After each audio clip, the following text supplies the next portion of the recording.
May stage kami na pareho naman kaming nag-e-effort. Ako sinusubukan ko na labanan yung eagerness ko na magalit sa kanya. In the same way na siya, sinusubukan niya naman na maging patient sa lahat ng mga tantrums ko. Kaya nga lang, palagi kaming nagka-clash.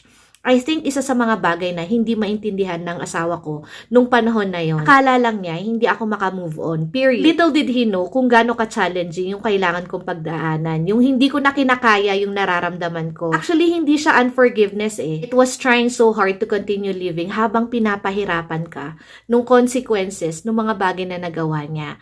Sobrang challenging yung part na yun at hindi ko yun maipaintindi sa kanya. Hindi ko alam kung paano ko siya i-explain sa kanya.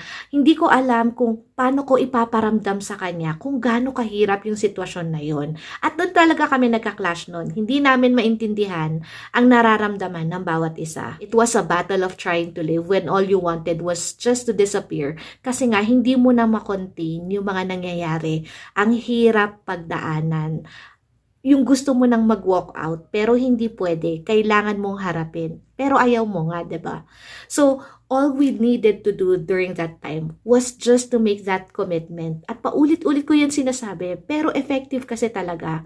We needed to make that commitment to help each other. We needed to be firm dun sa goal namin na kahit na ano man yung kahit dumating man kami dun sa mga part na nagkakapikunan na kami sa mga inaasal ng bawat isa, kailangan pipiliin pa rin namin na balikan yung goal namin at maging firm kami dun sa goal namin na tutulungan namin yung bawat isa para malagpasan namin yung challenge na yon. Yung first part, it was not easy kasi it took a lot of sacrifice, a lot of swallowing your pride. At para lunukin mo yung pride mo, kahit na ikaw yung feeling mo, ikaw yung biktima at feeling mo naman, ikaw yung nagpapakumbaba naman ako. Pero ang hirap-hirap lunukin ng pride during those times. Lalo na pagka ang taas-taas ng emosyon ng bawat isa. Mas na-overpower ng emotions yung wisdom mo para piliin kung ano yung tama, ano yung mas makakabuti. But then again, it still boils down to the commitment to keep on trying to help each other.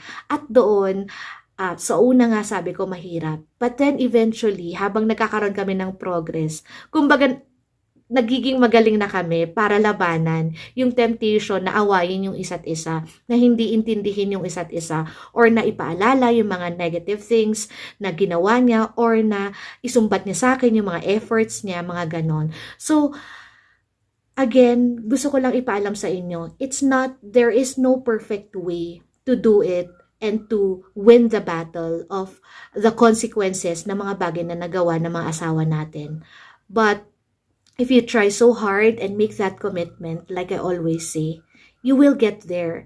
You just have to focus on that goal to get there, and you really will. And most of all, syempre, wag natin kakalimutan, yung pinakamahalaga sa lahat is to never lose our faith in God. Never lose our trust.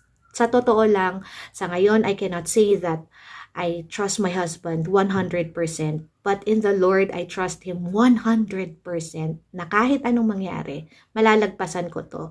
Malalagpasan naming dalawa ito. And I hope yun din yung mangyari sa inyo. That's why somehow, habang may time ako, ginagawan ko ng paraan para masagot yung mga tanong ninyo. Hindi ko man masagot na isa-isa yung mga tanong ninyo. That's the reason why gumagawa ko ng mga vlogs na ganito to share with you kung ano yung mga bagay na nakatulong sa amin. And hopefully, ito makatulong sa inyo.